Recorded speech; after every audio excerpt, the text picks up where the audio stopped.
of the AI Salon Global, actually Belgrade chapter. My name is Aleksandra, and tonight I am addressing you on behalf of Impact Hub as the Innovation and Community Manager. It is a great pleasure for us to be together with you here in these numbers in the heart of the Belgrade to explore opportunities and challenges that AI brings to the society, to economy, and to our future. Just a second.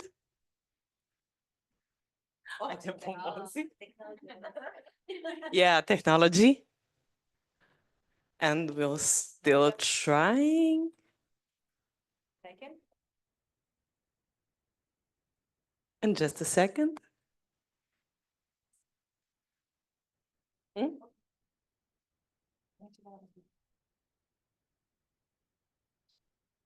Of course that we tried this and it worked. Of course it worked. Yeah, but now? Without such an event, the event wouldn't be an event. Yeah. Thank you. Thank you so much We for can that. always say it's technology, it's not IT. Major events happen without this. So Yeah. Okay, now it works. Okay. So here it is. Marina, please, you can take over. Okay, hello and welcome.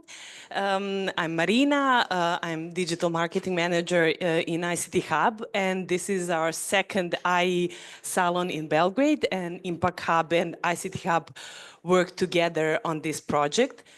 So AI Salon, this is not just the event, it's a community, and our mission is to connect individuals who create and explore AI technologies and those who address their broader implications. We believe that only through open dialogue and collaboration, we can ensure that AI becomes a tool that progress, that benefits for everyone's. So now Aleksandra will present. We are looking forward to greet Gaia Montelatici. She is the co-founder of Impact Hub Belgrade. Unfortunately, Costa was not capable of joining us tonight, but he's sending his greetings from some transfer between two planes. Gaia, please, Yeah. the floor is yours. Okay. hello, ladies. Oh, okay. Hi, everybody. Welcome to the AI Salon in our second event. It's really super exciting. As Aleksandra and Marina said, it's a diverse crowd. There's a lot of young people, there's a lot of women, and that's actually what we're all about.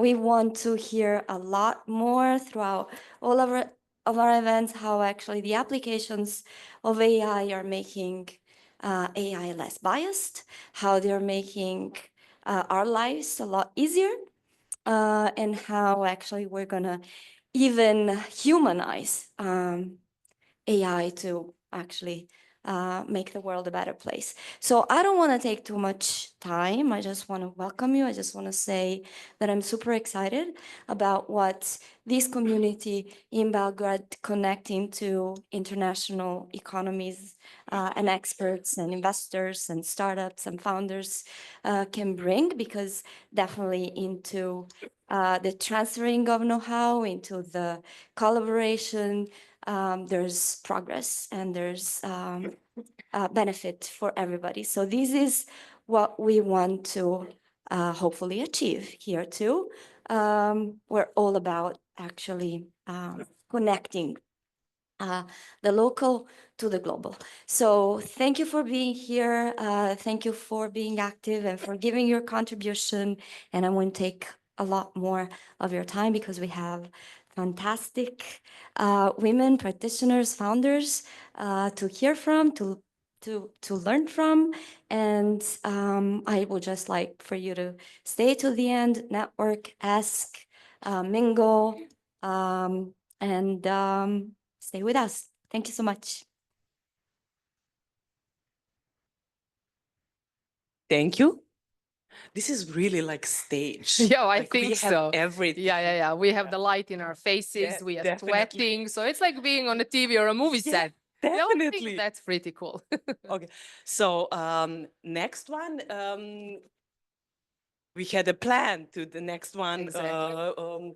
Vlada needed to be with us, but due to an unexpected circumstances, Vlada can't be here tonight.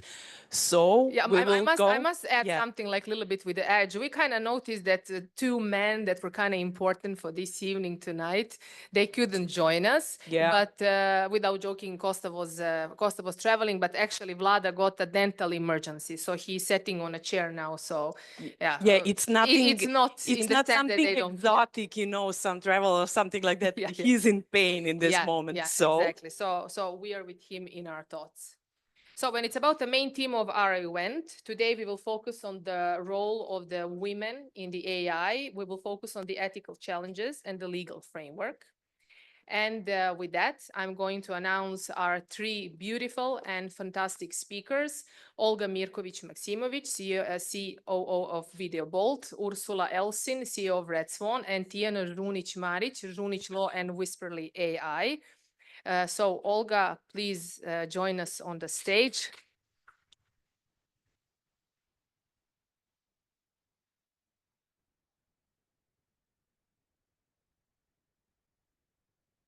Microphone.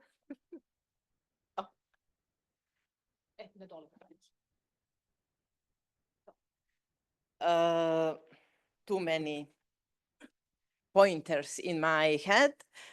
So I'm honored to stand before you today to discuss an issue of the profound importance, the opportunities and challenges for women in artificial intelligence and technology. But this is not just about women, it's about all of us and all the humanity. This is not a woman topic. Women are half of the world, so it's our topic. And before diving into this presentation, let me emphasize one guiding principle for today's discussion: the importance of speaking with data and research.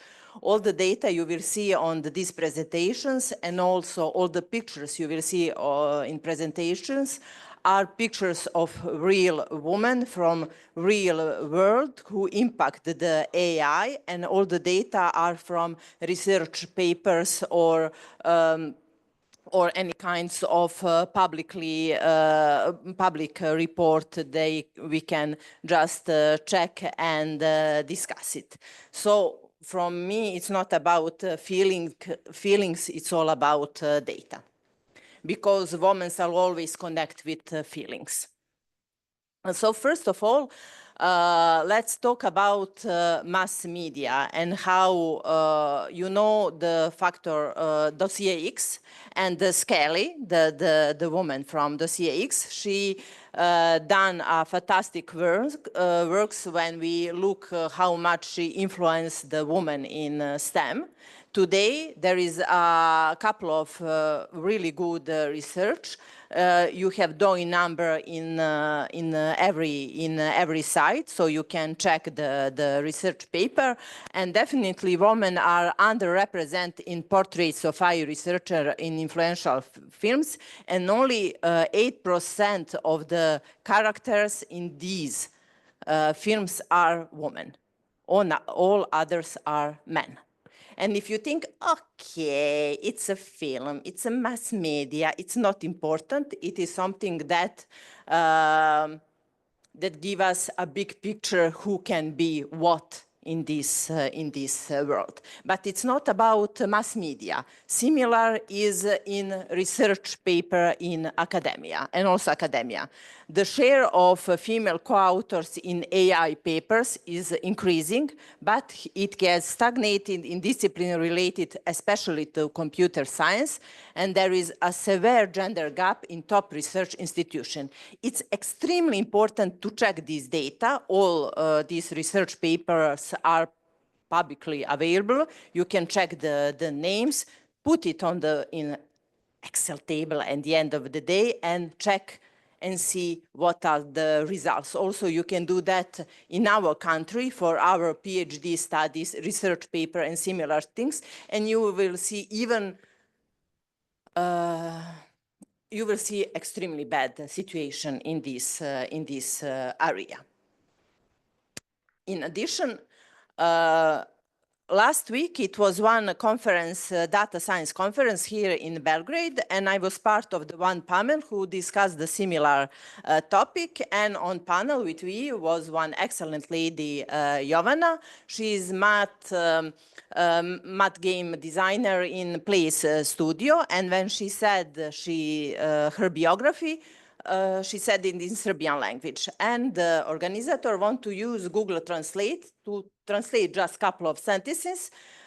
And then when she used Google Translate, Google translates everything like she is a man. Because it's not normal that woman has this kind of CVs, I suppose. And there is a several research paper that shows that Google Translate exhibit a strong tendency toward male defaults in job position, particularly in STEM fields, computer science, AI, and similar. So if you want to check that, please try. At the end of the day, input your CV or data and see what she thinks who you are, man or woman. In addition, this is extremely important for everyday life and for the equal chance for every one of us, because women are 25% less likely than men to know how to leverage digital technology for basic use, and they represent only 29% of the science R&D position globally. And it's not a good position at all. So, inclusion of a gender perspective in AI studies can help recognize and limit the gender discriminatory bias in algorithm creation. Because if we have only homogeneous team, they see things only from their perspective, not from others' perspective, and we must include as much perspective as it is possible. And the question is, why is this important? Believe it or not, it's not because of a woman.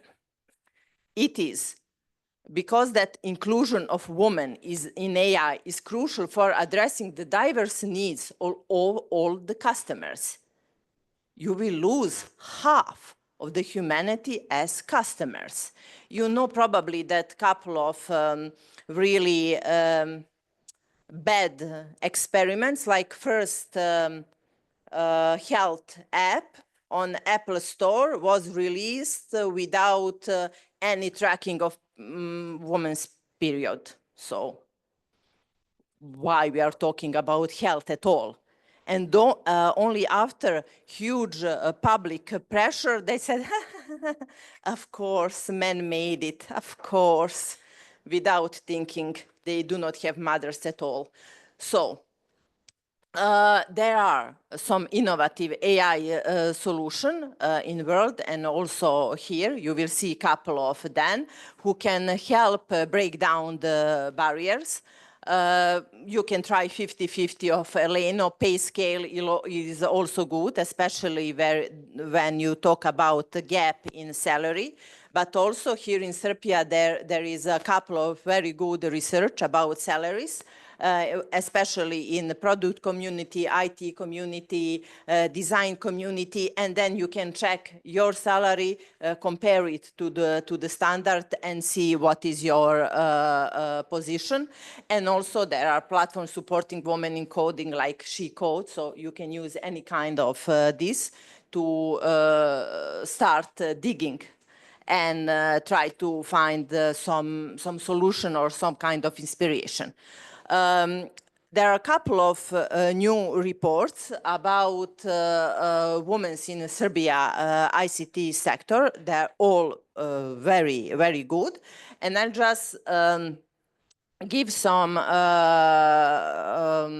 highlight on this topic. There is gender equality is entirely disregard in these 4 major strategies of our country. There is no single word about any kind of gender question or equality or anything about this. And some of them are strategy for the development of AI, which dictate our future. Also, smart specialization strategy, which is extremely important for develop the labor market. All others are also important, but these are the major, without any word. And if you cannot see something in law and in major strategy, you will hardly see in the practice. This is a picture. My son is the little one. Others are my colleague. He is at my work. Why? Because there is, again, bomb in the school, and I just need to pick up him for school in the middle of the day, and he's with us. And why this is important? There are barriers for women in AI, and this is the list. And when one really important thing is this work-life balance challenges. Now I'm speaking with you after school, after kindergarten, and after everything, which means that someone needs to take care of my children. I have 2 of them. And if the predefined is that I'm always at home after work, I cannot do really anything. And it is very, very hard question because my husband has also a career. Also, there is some invisibility and social interactions issue, and this could be extremely important, especially if you are a woman in a man's world, because it could be extremely hostile. And for example, I'm working with only men. There is no other woman in my team except me, and we get from time to time different kind of offers for team building, and it's always, let's play IT football league. And then I ask, okay, is this, can I play with them? No, you are a woman, but I'm a part of the team. Do you have something for all of us? For women and men, both? No, then nothing. Okay, so you must understand there is really lots of everyday problems that we face if we are just 1, 2, or 4 women in any kind of team. So these are some recommendations how we can change these kind of things. First is empowerment through education's program, which is really important, especially when the government do not want to do anything. There is one chance for these kind of events. Then flexible work condition and training, which is also really, really important if we want to empower women in technology. And of course, increasing any kind of visibilities, because girls and women as men also need a role model. And if they do not see it, they could not believe it, that it is possible. So you cannot speak about equality without any woman on the table. That's just craziness, nothing more than that. So at the end of the speech, just to say that innovation alone is not enough. And we really need some kind of systemic change who will follow all these innovation, because the technology is not neutral. It's never neutral. We implement all our values and all our knowledge in our codes. And this gives us a huge responsibility for my children and also for yours. That's all from my side. Thank you, Olga. Now, just a question. We have one question for you. Can we? Yes. We are so curious about what you have to say. Yes. First of all, there is a 17 men in the team you're working with, right? Yes. Yeah, okay, that's a lot. So you are like a superwoman there, right? No, I'm just a woman. Yeah. The question is, how can AI communities ensure that the women's voices are heard and integrated into the development of AI technologies? Look, there is one simple thing that everyone can do. Just ask first woman you are in touch with, what do you think about this? Because at the end of the day, any kind of training model give you some kind of results, give you some kind of recommendation. Let's women test it. No one can forbid you to ask your sister, your girlfriend, your best friend, your daughter, whoever, what do you think about this? Is this good enough for you? That's the basic thing, and everyone can do that. So there is really, how could you make health up without basic thing for women? That means only one thing. No one asks, and no one is care about it. That's correct. So actually having communities and bringing these kind of subjects under the spotlight and involving more and more women, both on sides of developers, creators, businesses, and users, which is very important, is actually give us some visibility and give us the voice. Yes. Thank you so much, Olga. No problem.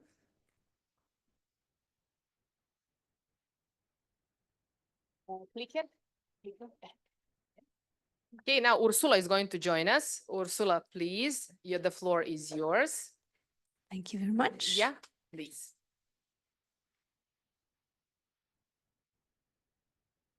So a warm welcome from my side to everyone who is here, and a warm welcome to everyone who is at home that follows us from home. Thank you very much for having me today. My name is Ursula Eysin. I'm coming from Vienna, Austria to you today. And I've been in the ICT sector for more than 20 years, and I've actually always been the only woman on the team. But actually now with creative AI, and I will talk a lot about creative AI now, I see a lot more women joining me also in my own team, which is very nice. But I also must say I always also enjoyed working with men. They were never like bad, treating me badly or something like that. Can we maybe start my presentation? Okay. So I'm talking about creativity, as I call it now, tools for human imagination. Do you know how old is AI, as a matter of fact? What do you think? When was it invented? Yeah,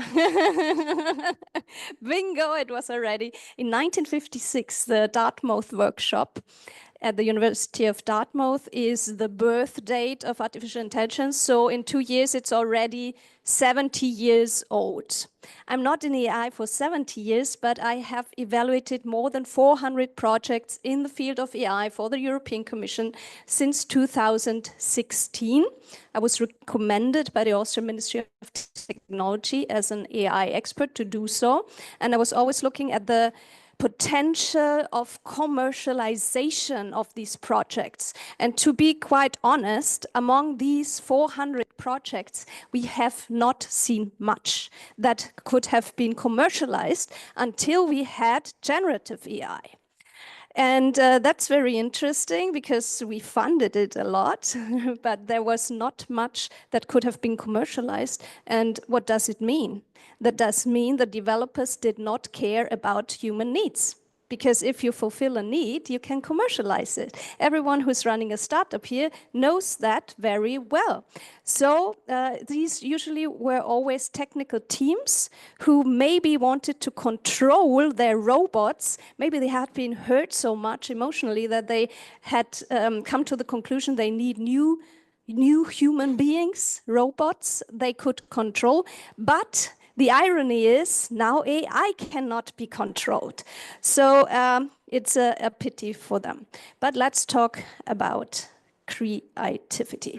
I usually take my audience on a journey from an understanding of these technic guys usually have kind of a almighty complex, something like that. Fantasies of omnipotence and control, inflated hopes and big fears. And my question is always, is this technology or any technology, is it used to control people and to limit human potential, or is it used to foster human potential and create abundance and create creativity, foster endless, abundant creativity? So let me take you on this journey. Last week, I was asked, is generative AI now the answer to everything? Definitely not. We still cannot build buildings with ChatGPT, and this will also not be functionable in the near future. Also, when I talk to high school students, they usually tell me, when will AI finally do something really useful, like washing my clothes, doing the laundry, and doing the dishes? That's the other bad news. We are promised that since the 1960s, science fiction films already promise us it would do that. But the bad news is it does not do that. But it can help us a lot with our creativity now. There are a lot of tools, and let me just show you what we can do. In 2019, Mark Benioff, the CEO of Salesforce, 2019, we didn't have ChatGPT, we didn't have generative AI. He said, oh, I'm so concerned we have to bring AI technology to everyone. I think he was more concerned about not being able to control everyone, to be honest. So I think he's more on this side. What can we do to bring this technology to everyone? And then all of a sudden, 2 years ago, creatives found an answer that is abundant creativity. So I saw this first. This was created as a campaign. It's called "The Youth is Wasted on the Young" by a photographer. And for me, this was, oh my gosh, this does not look like a computer game. This does not look like a robot. This looks fantastic. Let's learn how to do that. It was not as easy as I thought, but we managed actually to learn that. So this is more examples. So this is really a stark contrast to this. In the EU projects, I have always seen this. Something like, I'm the central brain of a fully autonomous artificial intelligence ecosystem. No company ever wanted that. It's always about, give me all your data, I analyze all your data. Why the hell would any small and medium company ever want that? In my experience, this was not sellable to any company, and rightfully so. Also, these pictures still in use. I hated that all my colleagues do that. The robot picture, this is not creative for AI for me, and there are studies that show that people find this creepy. But what can we do now? Something like that. You have to be a very good photographer to take something like this. This is AI created. You can go to this platform if you do not want to create AI images yourself. Lumi AI, fantastic. You can use it for free, and you have really beautiful pictures for your presentation or something like that. Other things, I know 30% of the garments in the textile industry, fashion industry, are thrown away every year. They told me if we can produce it like that, we can have pictures like that, we send that to social media, test it before, maybe we can get that down to 5%. Also, food photography. We are wasting a lot of things when we do that. Also, you need a lot of chemicals to produce that. It's not so easy to do that. It's usually really disgusting how you make this. And also, this is the whole guild of bakers. You can create a whole campaign. This is all AI generated. You can create things that didn't exist before, like a Louis Vuitton croissant, for example, or Louis Vuitton ice cream. And here we see then it's called the taste of luxury. So you see the human is still needed to tell the story in a creative way. We ourselves created this. What if McDonald's were a luxury brand? This is done in Midjourney. And then you can bring it to life. So you have, just imagine you would have to do something like that. But maybe you don't like burgers, maybe you like sushi, and you can create something that looks more like art than sushi. All the details, you can bring it to life, you can zoom in, you can zoom out, and it's really more art than sushi. But it also looks very, very delicious. When you look at that, I always want to have sushi when I see this. And it's really just beautiful, but not everyone eats it in style. So if you eat it like that, rather maybe you eat pizza. So you can do everything, every subject you want to create. And maybe just something like that, orchids that all of a sudden are brought to life. And just enjoy this. What do we do with that? You can create a whole presentation. You might need different subjects like coffee. You always need coffee, right? Most people like the macarons. I don't like it actually, but it looks beautiful. We always do the orchids. That's our signature move. And lemons, sushi, faces, whatever. You can check everything and you have fantastic pictures for your presentation. And you may use them without an extra license. Well, you need the license for Midjourney to do that. Then what else can you do? You can use the old masters, put your brand in it. That's actually allowed. I work a lot with lawyers. I know this one is allowed because Mr. Da Vinci is already dead more than 70 years. So we are allowed to do that. We also do that in schools. Can only we create such fantastic pictures? No. These students, you see all girls, had only half an hour to create what you see in the background. It was a whole campaign on their fictive startup, and it was just beautiful. You see here human creativity. They play the piano while presenting the AI outcome. We also bring this to fusion events. Here you see they created different videos. Then we had their pictures printed out on canvas, and at a huge conference in Vienna, they presented that, they told their story, and they were actually painting on these pictures. And I asked this one, here the motif is called wonder.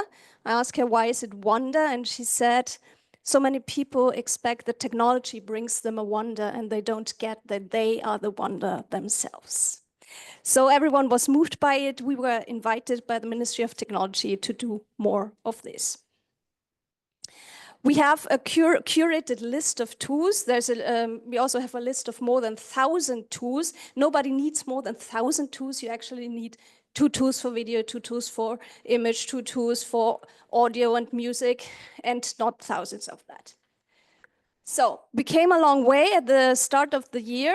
I put this beautiful image, which I created in AI, in one of the video tools, and it was a total hype. It was like, Korea, that's perfect. Everyone does it. But I was totally disappointed, I must say, because what did it is? I mean, the aesthetic is not there. Now it has two heads, etc. So this was just not what I needed. But then came Luma Dream Machine, and we just used like these 5 pictures to create this video.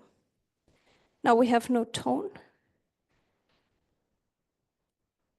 You don't have tone? Oh, that's a pity, because it sings about Red Swan, my company. And yeah, but you can just see this, the orchids. This is actually an image video. But for the next one, this is done for ourselves. And but what can I do for clients in the next video? Now it's really a pity we don't have the sound, because this is a client of mine. It's a very big packaging company in Austria, and they have beautiful packaging for lipstick. And they told me for our presentation, for our whole marketing team, can you do something with the lipstick packaging? And we actually did it. It sings all the way, and that's really, I didn't know that. That's really a pity.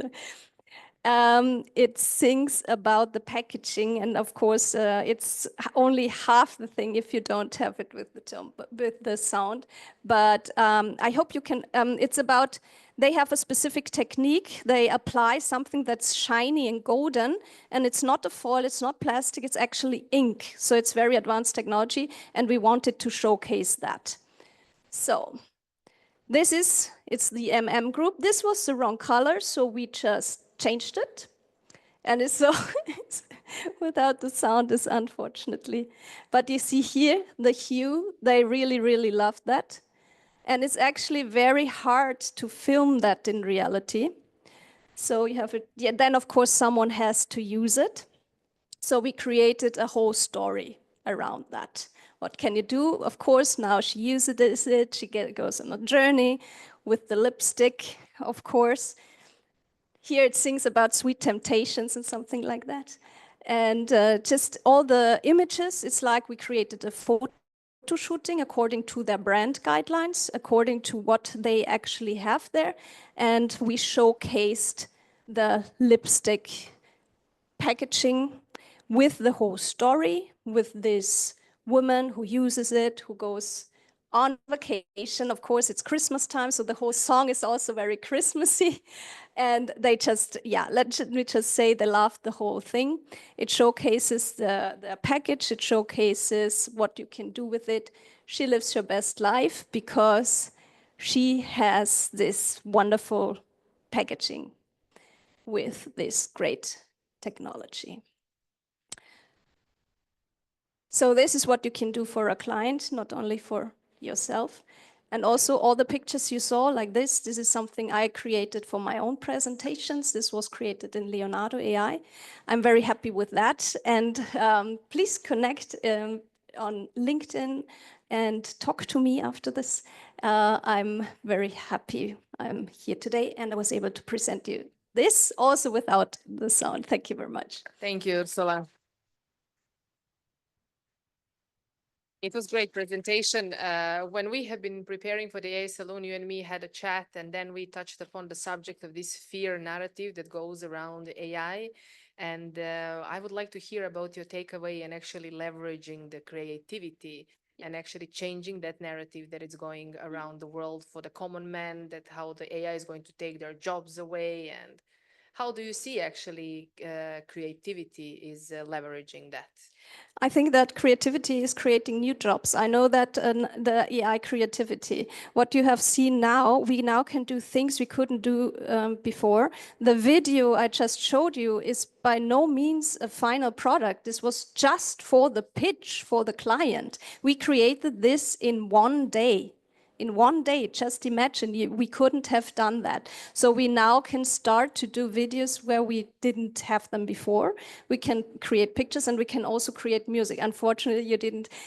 This is also, it helps me in selling my services actually, because of course then they're here. That's always very surprising. The song starts and it always sings about the client. So at one, they are listening and they say, it's singing about us. It's singing about us. So it's really the wow effect. And I think this creates a lot of opportunities. And I do not quite understand why so many creatives are so desperate. They just, if they start using it, and I learned it from the creatives. I learned it from photographers. If they use it, they have a lot of opportunities with this. And this, as I said, all these years, we didn't see anything that could really be used by everyone. What you have seen here, I showed you the students. It's not just us. Of course, it needs a little bit of knowledge, but actually everyone can do it now. Great. Thank you, Ursula. Thank you. Thank you.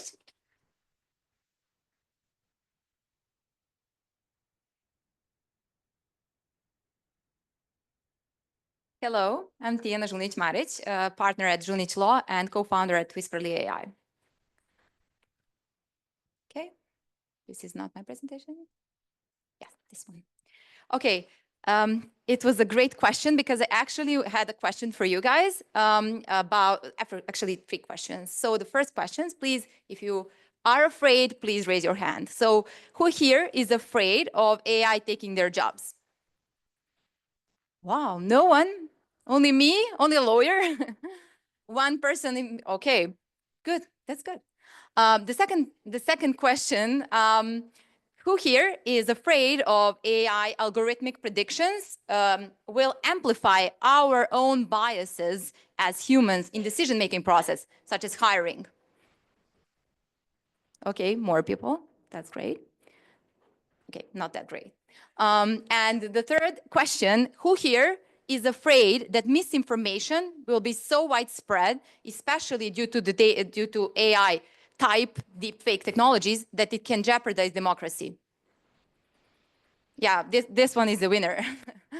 Okay, but my question is actually, are we supposed to be afraid of AI technology or something else? Because I would say that technology is neutral, but it mirrors us as a society.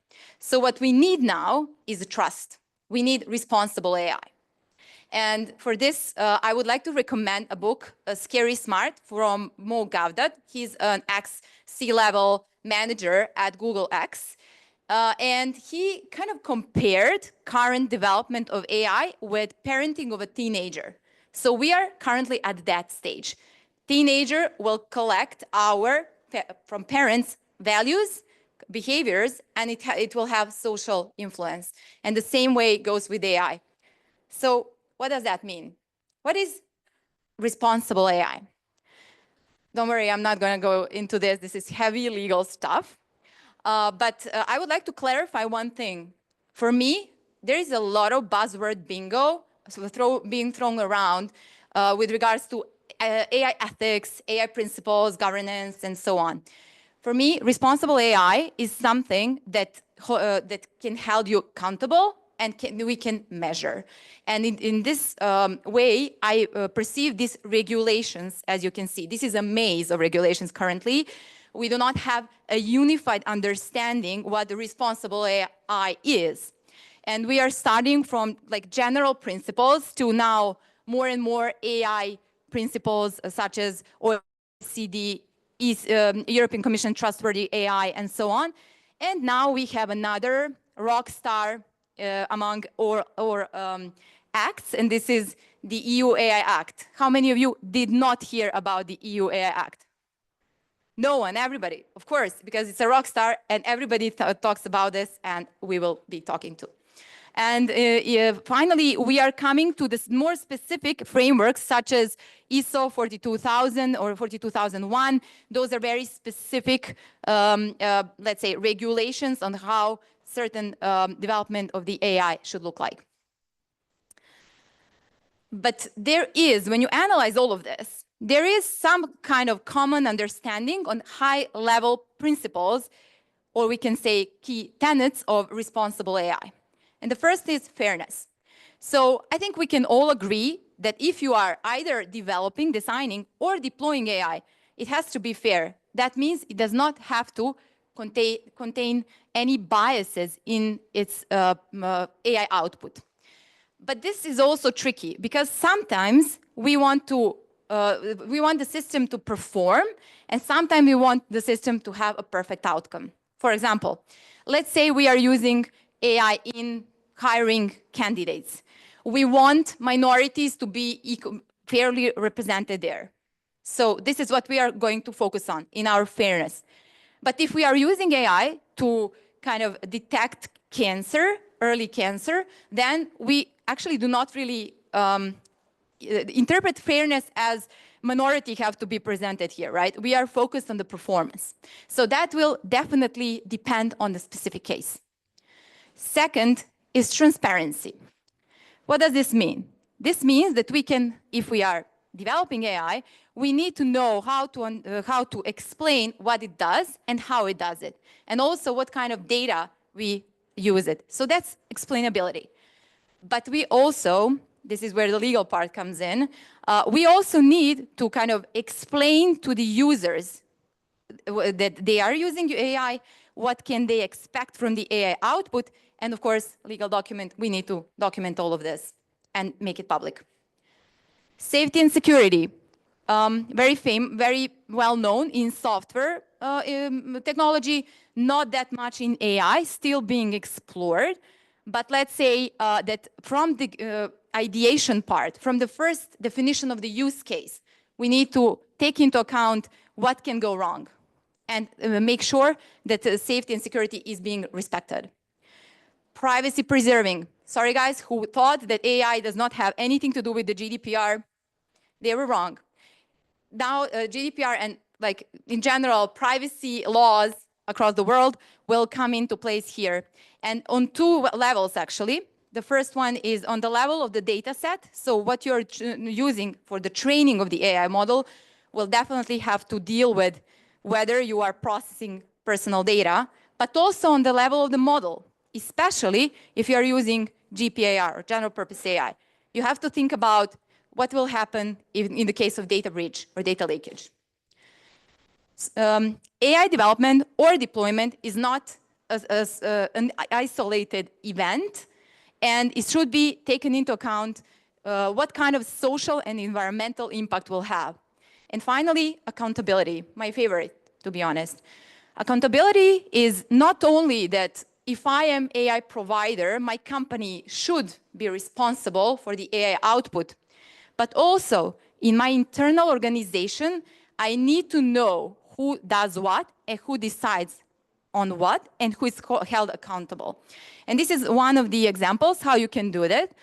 Basically, you have the roles in the top row, and then you have certain phases in the development. And in the table, you are very clear who has done what, who has decided on what. Because later on, when you monitor the performance of the model, you will be able to go back and see those decisions and change things for the better. So this is how a responsible AI development lifecycle currently looks like with most companies. You will have ideation and then 5 steps, and somewhere just before the launch, you will do some kind of responsible AI check-in. You might have your AI governance officer or AI champion. You might go to a lawyer and say, okay, can we just do this compliance check now and we can launch, right? The problem is that at that point, it is too late. This is okay, but this is not perfect. We can do better. Why? It all goes with aligning incentives. Up to the 5th step, we already invested a lot of resources. We invested a lot of time. Our team, development team, is excited. They are just about to launch. So if someone comes and say, but okay, you did not respect, principles of trustworthy AI, and you need to go back, that means such a disappointment and maybe investing a lot of resources again. So this is how it should look like. It should look like that every stage from ideation, design, all to validation and launch and deployment and later monitor should have trustworthy AI check-ins. And this means that when you are about to do, basically solve a problem with AI, because usually that is how it starts, whether you are deploying it or designing, want to provide it to the market, you have use case review. And then you gather stakeholders in your company to basically go through this use case and immediately there already identify risks. What can go wrong? And then immediately in every single stage, you do the check-ins. And then on the 5th, at the 5th stage, it's easy. You just do the compliance because you've been doing it all along. What does this mean? In 3 words, you need to, from today, establish AI governance strategy if you are using or if you are developing AI. You need AI repository and you need to manage and monitor those systems. And now we are getting to the good stuff. So this is the new EU AI Act, which has just come into force. It did not start with the application, so those from the EU, do not worry, you're not breaching anything yet. But those who thought they will get out of this because they are from Serbia or other country that is not in the EU, hold your breath, because again, there is extraterritorial approach here, which it's a, let's say, legal concept. But in a nutshell, this act will not only apply to companies in the EU, it will also apply to all these companies that put their AI system on the EU market, or if someone from the EU is using the AI output. So very, very broad. It doesn't really matter anymore whether you have a company, a branch, or anything else, any kind of corporate presence in the EU, it still applies possibly to you. And why it's so famous? Because the penalties are even greater than the GDPR. So that's fun. And now we have a lot of possible role plays that you can have as a company under the EU AI Act. But without going into great depth on this, you are probably under category of the provider or under the category of the deployer. Provider is the one who actually develops AI and that put it on the market under their name or trademark.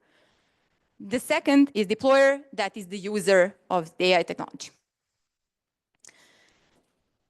the approach. Actually, my question is, do you know how to determine what you should do under the EU AI Act, apart from the fact that everybody complains that it's totally unreasonable and unclear act? You first have to define which category you are in. This goes both for, I repeat, both for those who develop, so if you are an AI company, but also if you are just an ordinary company that uses AI, which will be probably almost everyone. You might be using prohibited AI system. In that case, you need to stop, at least with regards to the EU, until 2nd of February 2025.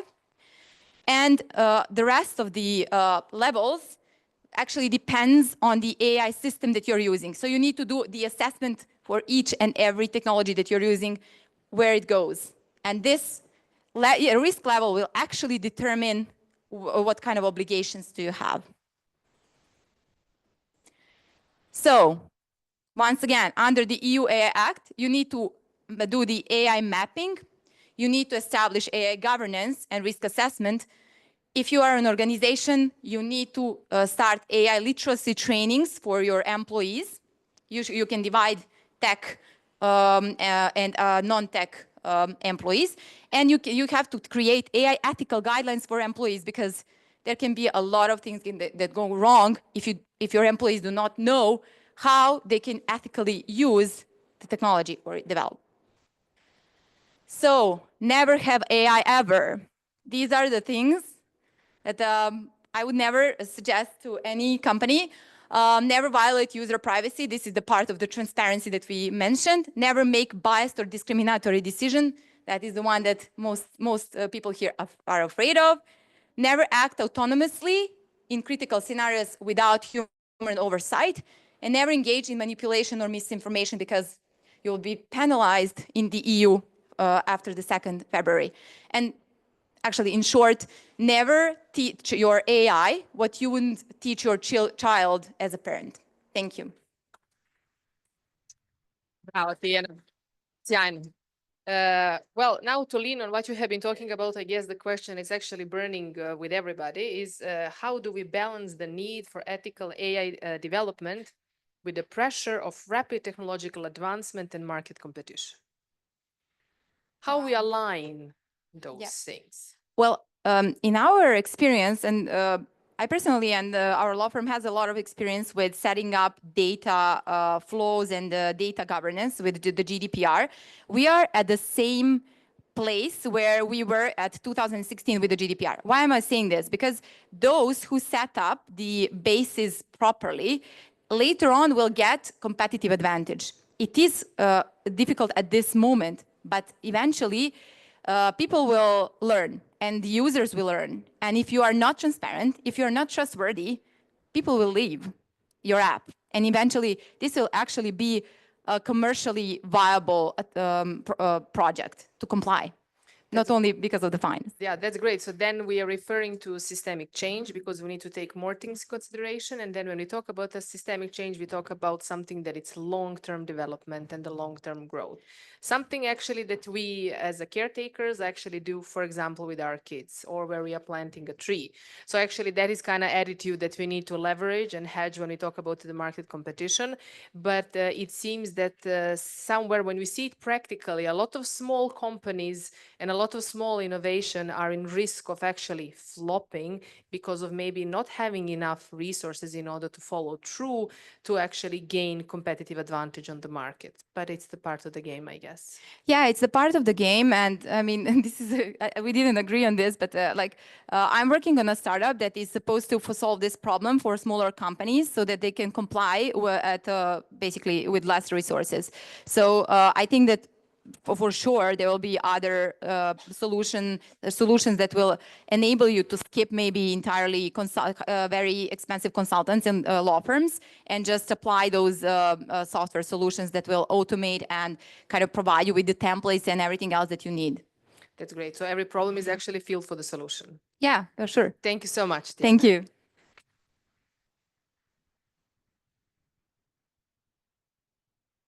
Thank you very much. And now next chapter. I'm pleased to introduce you three wonderful female startup founders who driving innovation in their industries through AI-powered solution. So first of them is Raisa Kamidulina. Just Thank a you. second. Is I'm correct with last? Yes. Okay. She's a founder of PromoLens, and she will present how I change e-commerce promotions and pricing strategy. After that, we have Martina Naumovska, founder of Data Masters, and she will discuss the opportunity of working with data in the age of AI. And the last one is Manya Kagera, founder of Kagera. She will share with us insights into how machine learning and AI are reshaping the energy sector. We have three of them, but one of them, Raisa, is here with us live, and other two will connect with us online. So please, Raisa, Thank you so the much. stage is yours. Thank you very much.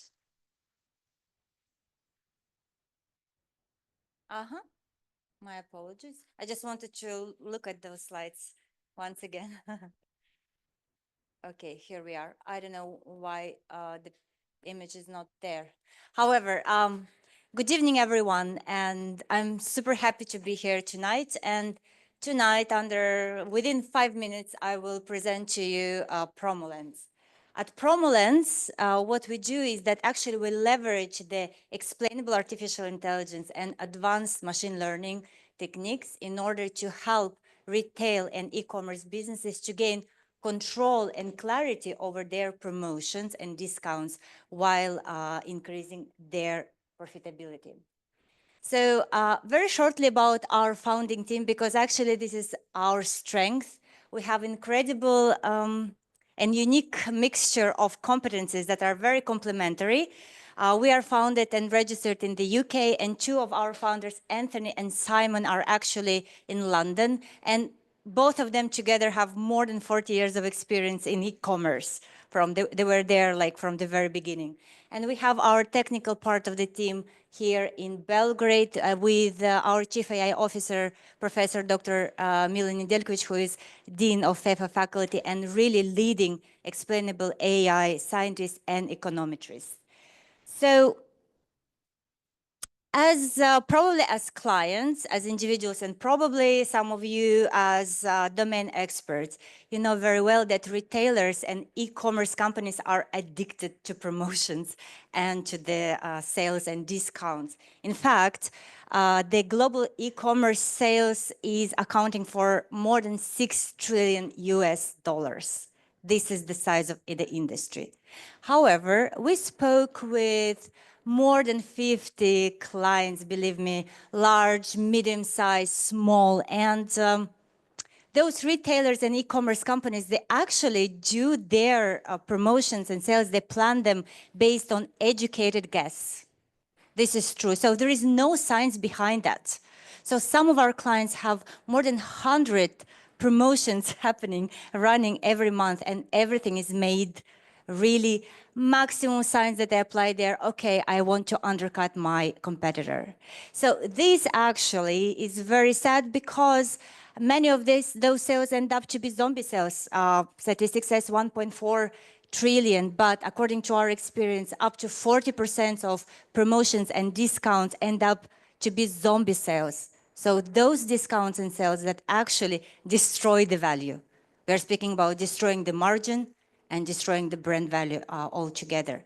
And you know, for small, medium, but even large companies, for those companies, making an educated guess is the best way they can do it because they don't have resources like Amazon. Amazon, with their resources, they can update their prices 2.5 million times a day.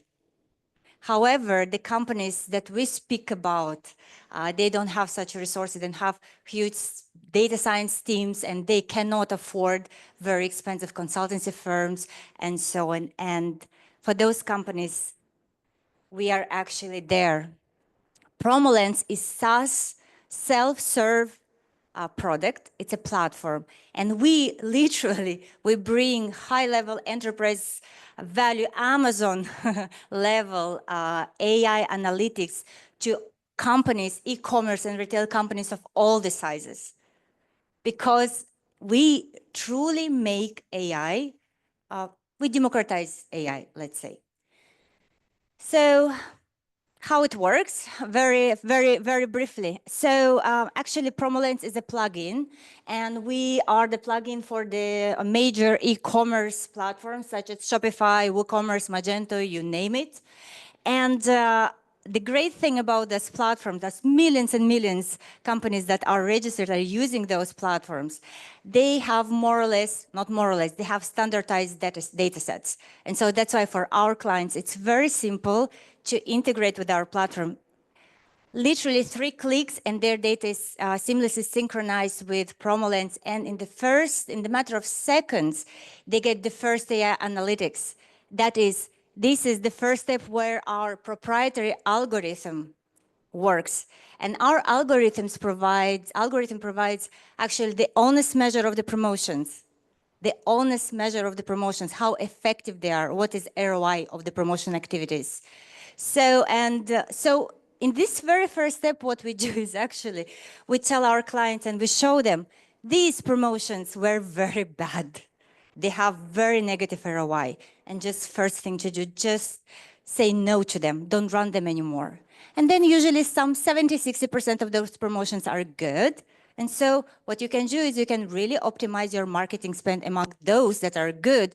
And only by doing this, we save them lots of money, but we are not doing only this. Actually, okay, we provide competitors analysis, we provide all the other analytics that usually like more generic analytics, but we provide recommendations for the next promotions. And those recommendations are not just free, let's say in terms of free form. Every client has their own business needs at the moment. Sometimes they need to move goods fast. Sometimes they want to have their promotions to be as profitable as possible. Sometimes they want to be very aggressive and to gain as much as possible market share. So our clients actually set the business rules, and then our recommender system gives them perfect recommendations on for how long to run the promotions, when, and for how much to discount. Depth, length, and time. And by doing this, we also provide them what results they can expect. And honestly, guys, we had many, for now, enough, let's say, use cases. And we help the companies to increase their gross margin by 4–5%. It's a lot. Those who are in the business, they know that this is a lot. And what is most wonderful thing that our recommender is so accurate. We are accurate up to 1 unit. So this is what I mean when I'm speaking about having the control and clarity over your promotions. And imagine if you are a company who has, I don't know, 10,000 SKUs. How possibly can you plan for the optimal output? With PromoLens, it's possible. So about competition, just few words. Once again, if we're speaking about this area, most of the companies who are at our level in terms of AI analytics, it's a big consultancy firms. They're very expensive. You know how it works. Other self-serve analytic platforms that are available, they provide rather generic analytics. So the kind of analytics that we provide and make it available for everyone, this is really, we are pioneers in this field. So this is our go-to-market. It's very simple. We start with the Shopify, and it's already 6 million potential clients there. And then we do our add-on for all the other major platforms. And this is this is our current stage. We're very happy that in 3 months we managed to raise our 230K, and now we are really considering the big requests and interest. We are open to take additional 100K, but for now we are good, let's say. And we are looking for investors who could really bring value to our mission. Because we have a stellar investors panel, so for now. And well, next race we go bigger, and next race will happen next summer. So yeah, stay tuned. I'm open for the questions. Thank you very much. So I had the one question. So what sets, maybe you talk about it, but now you can just say in one sentence. So what sets PromoLens apart from the other AI analytics platforms offering pricing and market analytics solutions? So you talk about it, you talk that it's plug-in, what can offer, but in like one sentence, what is that is definitely different than the other ones? Thank you. Great question. And I would say definitely it's our proprietary algorithm that was proven in many use cases. Because you see, when can I a little bit elaborate on this? Because when we're speaking about promotions, of course, when you promote, sales go up, right? That's usually this is what happens. But each and every promotion has a very intricate dynamic behind it. So because first of all, it's a customer, it's client's behaviors, it can be seasonality, it can be macro happenings, but inevitably each promotion has several effects. For instance, it can be the fact that I bought today on promotion 50%, I bought 5 shampoos and I'm not gonna buy for the next 6-7 months, okay? Or I bought a shampoo today on promotion and it had a positive halo effect on other products, right? Or for instance, it can be a cannibalization effect and so on and so forth. So it's not so straightforward. That's why our proprietary algorithm considers all those dynamics and all those effects and provides the honest effect of your promotion. So this is why we're referring it to as honest effect. And can I just anticipate something super cool? Yes, so another very cool thing that is about PromoLens that you see, so much data is going to come from different industries. We have fashion clients, we have clients who sell, I don't know, pens, and we have clients who sell vitamins and so on. So much data from each and single clients are going to come into our PromoLens brain. Each one of them, the machine learning and explainable AI optimized and tuned models are going to provide very tailored advice to them, but what our brain is, PromoLens brain is going to really achieve is that we are going to learn so much from those, from different industries. And you know that we are not speaking about correlation, it's more like causality. Oftentimes, we don't know that on sales or on sales dynamic of certain product, I don't know, let me make an example. If I'm selling belts, probably machine will learn that when people are buying linen trousers, brown belts are also going up. This is a very simple and stupid example, but you understand there is like a really intricate effect of the causalities and dynamics. And our customers, when the recommendations go to them to proceed with this or another type of promotions, are going to really benefit from this aggregation of the insights and learnings at the global industry level. So this is amazing. This is the future. It's going to happen maybe in a year and a half, because we need time for that. But this sets us apart, like light years apart from anyone else out there. Thank you very much. Thank you. Thank you. Oh. Can I just borrow? Thank you very much. So the next one is Martina Naumovska, founder of Data Masters, and she will be part of, and she will be part of this event, but from Skopje, right? Yeah, so we will That's wait. correct. Hi, everyone. I Oh. hope you're listening to me, right? Hello, hello. Perfect. Let me just share my screen. How is everyone doing? I don't know what the atmosphere is there. Sorry for me not being able to get there. But I have a 1-year-old that cannot just be left in Skopje alone for a couple of hours. Let me just find. There you go.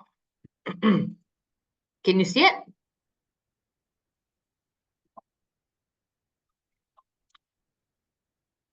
I think it's okay, right? Please tell me if it's not. Yes, we can see his. Perfect. Thank you so much. First and foremost, thank you so much for having me. It's a pleasure. Let me first introduce myself. I'm Martina Naumovska, come from Skopje, Macedonia, and I'm a partner in Data Masters, a company that exists in Macedonia and the European market for the last 6 years. We do say for ourselves that we're a startup company because that's exactly how we feel every single day. But the reality is that Data Masters is a company that is currently having 50 people and brilliant minds that are standing behind it. What we are doing is we are creating consultancy, implementation, and education for our clients. So we're a service-based company, and we basically provide all of these three services combined and separate for our clients in Europe and US, and we do have some clients in the Emirates, where we only focus on delivering value to our clients through data and artificial intelligence. So today I will not present you what Data Masters does, but I will present you what I have been encountering throughout working with more than 20 clients, throughout working with more than 50 projects on implementation of AI in this day and age, and what are the overcoming real world challenges into implementation of artificial intelligence in one business in particular. So what does it take for a business to turn the vision into value? First, let me start with every single client that I have been talking to, especially in the last 2 years. Their first pitch is, Martina, I really want to be an AI first company. What does that mean? Everyone expects that the AI will, drive their value, it will drive their processes, it will change the way that it works. From one side, and from the other side, you do have executives that just tell me, look, I just need to have something AI related in the company so I'm hot and trending. I will give you an example. So the example is that I did have a client, let's say a future tech for the purpose of anonymity, that came to us 4.5 years ago, and they said, even before the AI was booming, so data science was everything, everyone's talking about machine learning, the Gen AI and ChatGPT was still not hot and trending, but we had a client that was a product company, very famous one, and they said, look, I have a lot of text data. I'm focusing and specializing in this HR sector. My products is selling very good, but I have this text data that users of the platforms are actually generating without them having to actually be without us being able to actually use that data for the purposes of analytics and analytics of the users in particular. So we started, because I come from the AI and data science domain. I've been a technical hands-on person for the last 10 years, despite of management and everything. So I sat with them and I said, look, I will do my best to actually bring you the best state-of-the-art NLP model in order for us to be able to transform your text data to your insights so you can drive a value to your product through artificial intelligence. So what I did is I actually used AI as a silver bullet in order to drive change in the organization of the client. we did a brilliant NLP model. We put it on all the data that they had. It was probably, we actually created a paper of it. So the model was brilliant. Everything was great from an artificial intelligence standpoint until my client decided to actually put their artificial intelligence model into production and not only scale it for the 2 or 3 clients that they had, but scale it through all of the palettes of customers that they had. What they saw is that artificial intelligence is like a Trojan horse. You see it in the front, you expect brilliancy, but what is really inside of the horse are unexpected challenges that every single organization is actually having right now, or they had when they started first implementing artificial intelligence in their daily work and tasks. So the first challenge that everyone is looking in is the data governance. The second one on how is the data governed inside of the organization. At the end of the day, every model works based on the data that you provided to them. Second one, in my client case that I'm using it as an example, their platform was great, but they had more than 500 tables of data generated from the platform that were everywhere. Every client generated their specific other set of data. So the data set was great to support the product that my client had, but was not great to support first any kind of data warehousing, and not to talk about any kind of scalable AI product that they can sell in an instant. So they did not have any centralized data lake or robust infrastructure, right? So what actually made me thinking when I created this presentation is that even though when you talk to executive and when you talk to someone on the C-level and you want to share that they should take the AI journey in their company, what I always say that it's AI is not just a plug and play solution, right? You need to be able to prepare your business to embrace the transformative challenges that come with integrating AI, that it's not necessarily in focus of how are we going to implement that machine learning or AI model. But the question is the organization ready to drive the AI change internally? So, as I said, the key point that I always share with my clients and I wanted to share with you today is that the AI is only as powerful as the foundation upon which it's built. So, because at the end of the day, I'm a consultant, I actually came after embracing this challenge with a couple of my clients. I came to a kind of a methodology where I defined it basically four pillars that any kind of company should have in order to drive a successful AI adaptation. So the first one is the data strategy. So not all of these pillars should have check, right? But the company should at least have been talking about this or have any kind of pipeline and strategy of how to tackle this challenge. So first is data. So we need data quality, we need data accessibility, and we need data integration. The second one is infrastructure, right? Is my client has cloud or hybrid solution? Do we need or do they have data lakes and warehouses where we actually know the one single source of truth in the data? What about processing? Right? The third one that no one is talking about is the organization ready? Because we do need to have a cross-functional collaboration in the teams in order for the organization to embrace artificial intelligence models. We need for the company to be able to do training and upscaling on the employees inside of the company, because at the end of the day, even when the best models are implemented in the company or or solutions that are actually driving artificial intelligence are bought from the companies, the people inside needs to be able to use it and understand how to use and how to change part of their processes with it. And then the third one, and something that I really like working with my clients with, it's change management. Change management is not something that you buy. You need to be able to dedicate team and dedicate resources and focus from top management down in order to drive change in the organization, especially when our AI comes into play. Then we're talking about data governance, something that my colleague of mine talked to two pitches before. So we need to have data privacy, bias mitigation, and transparency and accountability of the models that are implemented in the organization. So these are the 4 pillars, right? But usually I present this and the C-level goes, oh my gosh, I have so much work to do before I start implementing AI, but I really want to be hot and trending. So what should I do? I created an AI roadmap. I really wanted to share with you because I do think that it will probably resonate with some of you. And this is a core of what Data Masters is about.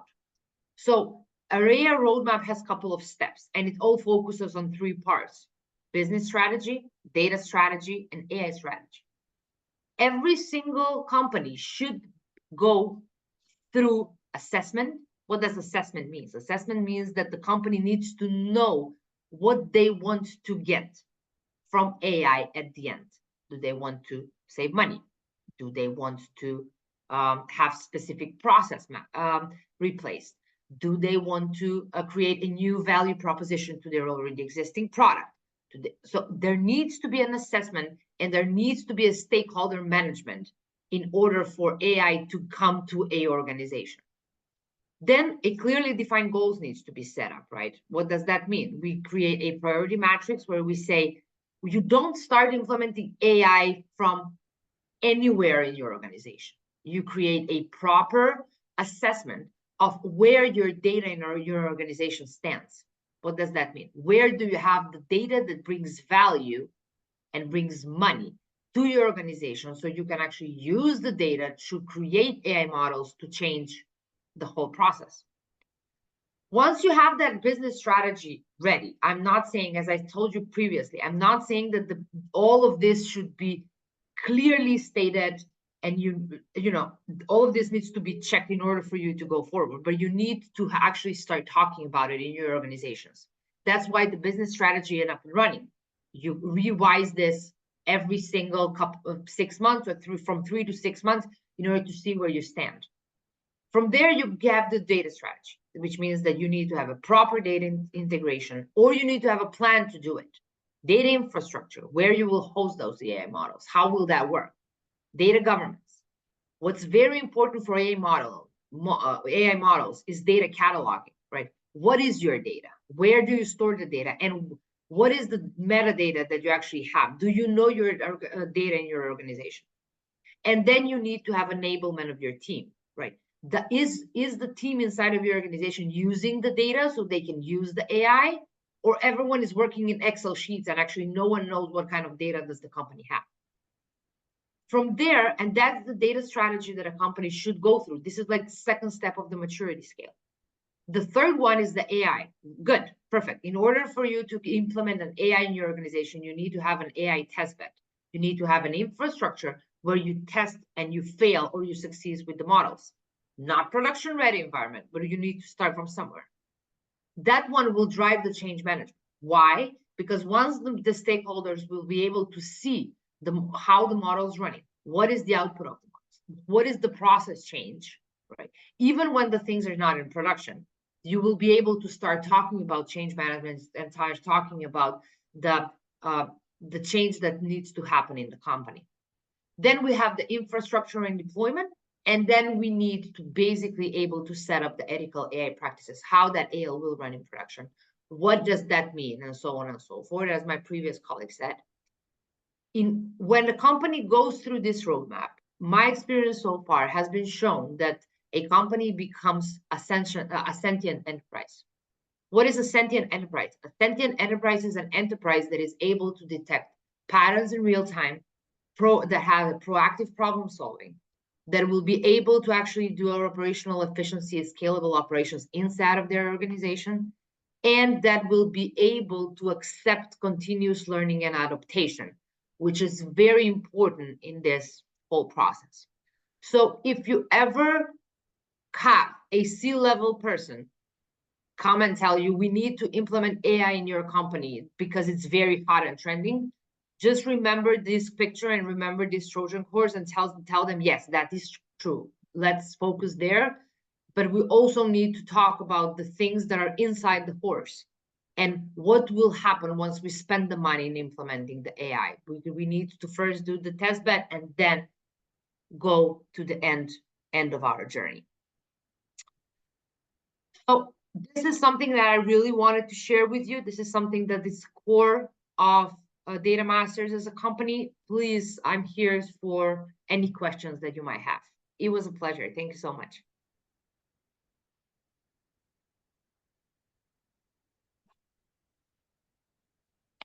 Thank you very much for your present. Oh, maybe now? I can hear you. So, Martina, thank you very much for your presentation. If there is no question now, okay, we will go to the next one. It's Manya Kagera, founder of Kagera, and she's in Dubai right now, right?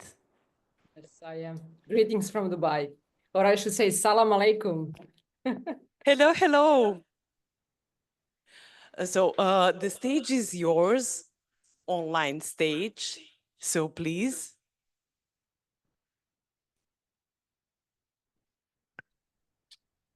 Okay. Let me first see, can you see my, you can see my presentation? Yes. Okay, first of all, I know that at the beginning, I think Olga said that women should not lead as emotionally. So in my personal experience, I lead my business emotionally and with data.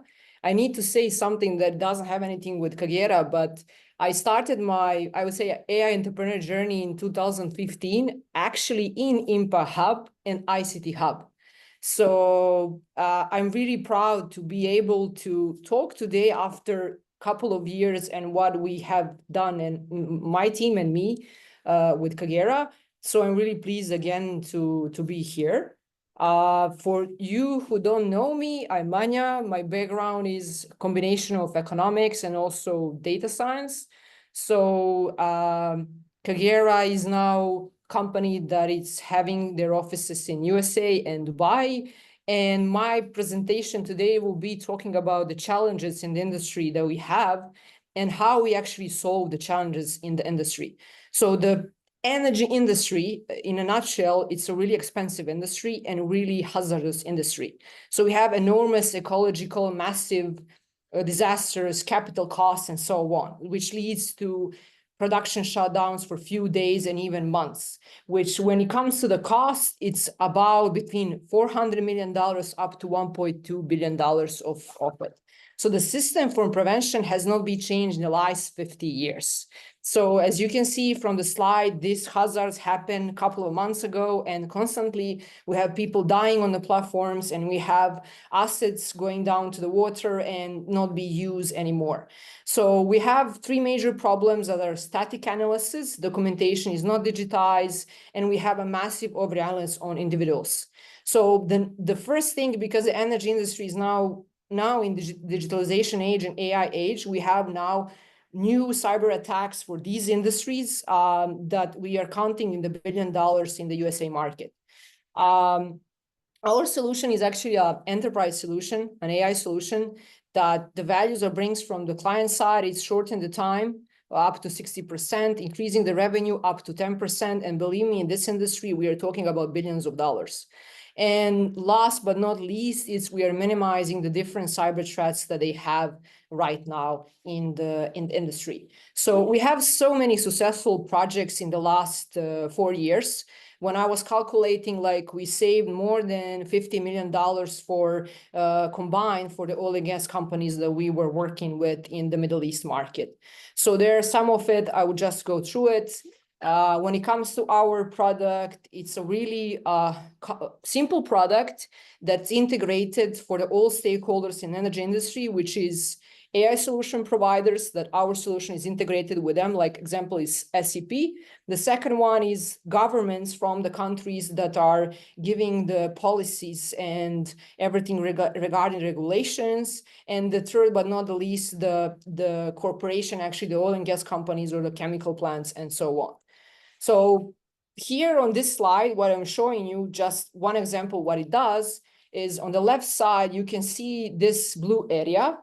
And that blue area represents a company accepted risk. Right now, how they do without us, they don't have this graph. You have 6 or 12 or 20 engineers who are sitting down and analyzing data and risks like they did for 50 years. So, and then you can see that in this particular case, we have a serious risk, which means that we will have a damage of at least $1 million in the company for 1 day of production. On the right side, what do? We actually, our system recommends different safety measures to prevent it. And you can see that the risk is now optimized. And from this side, engineers are satisfied from the safety perspective and managers are satisfied because they don't have a 1 million shutdown for 1 day, which when we calculate it, it will be for 50 days in a year. We have now much more clients than we had before. So we have 10 times triple our revenue from the last year. And I'm sure that with our USA office and moving our headquarters there, our numbers will be even bigger. So why I would say the energy industry is at crossroads and why we need to take actions right now, any of them. So everything that happens, even the clothes that I'm wearing right now, they come from the energy industry. So everything is going to the energy industry. If we want to change the problems that we were mentioning, having more women in the decision positions, having more AI working for human beings, it's actually solving the problem here with the energy industry, and all industries will follow. From Kagera perspective, it's, already we have so much recognition in the last couple of years, but now we are actually much more growing than before. When it comes to competition, the difference here, what we have is, as already mentioned, is we have a combination of a mix of engineering, AI, and IT, and business expertise in it. Because in most cases before, most companies that we have that are our competition is they mostly focus on the engineering part, not on the business side. As I think that Olga mentioned from the beginning, it's from the emotional perspective, they wanted to make an AIs that are better humans, and then they cannot control them. So that's in the nutshell. In this industry, you didn't have startups. Kagera is, I would say, one of the few startups that you have in the industry, but a really good thing is that Accenture have acquired Futura for $3 billion last year, which is actually a good start for this industry, which means it's changing a lot. From our strategy is that, as I'm now in Dubai and we are mostly all the clients in the Middle East are using our solution, we are now, the next step is of course USA and acquiring the whole USA market. As you can see from this slide, our target market is really huge. It's like more than $35 billion for the industry. We started with oil and gas industry because it was the most complex. And now we are working with the utility companies, with water treatment companies, with chemical plants, and so on, which is why we will operate from the USA. Something that I'm really proud of, 1 week ago, I was in Cairo, in Egypt. Our first project in 2020 was actually in Cairo, Egypt. And from this slide, this red area that you can see is the biggest oil and gas findings for the next 50 years. And Kagera will be implemented for all single oil and gas companies there. So that's something that is accomplished for the 4 years I've had. And I need to tell you how I did it. In the first 2 years, I was Mr. Manya. So I was not Mrs. Manya. So they thought that they were working with a guy. So when I came after 4 years, they were already adjusted and they didn't anymore ask it. But a funny story is, like, they said, our pharaoh Nefertiti, she was also dressing as a man. So you did something similar. So when it comes to the acquisition of the customers, we don't use any kind of online marketing and everything. It's actually all with the connections that we have in the industry and the conference and the fairs where I'm keynote speaker or my CTO. When it comes to the team, so I'm responsible for the business in Dubai and in the USA. My CTO is responsible for our development team, for our engineers team, and he's also responsible for communication with the clients for new functionalities that they're developing for the future. And something that I'm proud about is that we have our revenue from the last year is 10 times bigger. And we are planning actually 25 times to increase our revenue for the next 2 years. Our goal is to go to IPO in the next 2 years. Many of you who are sitting right now are probably saying you're crazy, that's not possible to do it. But I think it's possible. And I will tell you something that why I think it's possible. Most women we are having a fear of success. So we are afraid what will happen when we succeed. I also had it. And that's why I would say that in the last 4 years, I didn't accomplish the specific revenues in the previous time. But something that happened last year, it's a story that I saw it as a different opportunity. I was kidnapped in Kuwait last year, and I, for the first time, had a fear of fear of my life. I was the only woman who came back and who was not moved and sold everywhere. So then I decided that I will not stop back, that I would do whatever it takes for Kagera to be on IPO. And that's something that I always wanted to do.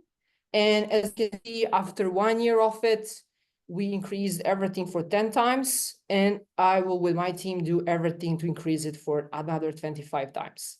So thank you for your time. And I'm especially emotional because I had the opportunity to talk about what Kagera did in the last 4 years at Impact Hub and with all of you from Impact Hub and ICT Hub, because I remember my first walk-ins for the AI world was actually at your place. And I remember that I went out from the workshop for AI because I was like, what is this? This is shit. And then all of a sudden I'm working in the AI field. So thank you for your time. Yeah, thank you very much.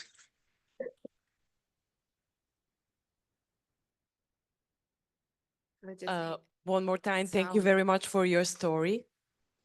Thank you so much, Manya. Thank you, everybody. Thank you for your patience. Thank you for joining us today. There is just one thing I would like to mention. AI Salon, as the AI Salon Global, started in Phoenix, let's say a year ago. And then Vlada Koprić, that unfortunately couldn't join us, that we call a godfather of the event, is actually brought the event to ICT Hub and Impact Hub. I think that one thing it's very important to state here is that the idea of the chapter itself and the network like this, it's actually to create an ecosystem and to funnel in one spot all the resources, all the services, all the potential, all the research about the AI. And this is a project that both hubs actually do pro bono, and we all volunteer so we can bring you a value of this type. So thank you being here and thank you for joining us this evening. Yeah. One more time, really, thank you very much. See you in next AI Salon. It will be in ICT Hub, probably in next 2 months, right? I'm looking to my colleague Philip, and yeah, and he will say, yeah, Marina, that's right, that's right. Okay, so please follow us on Impact Hub and ICT Hub social media. We will announce everything on time, and please join us to our networking part. We can talk. We can mingle, we can relax. Thank you. Thank you very much one more time.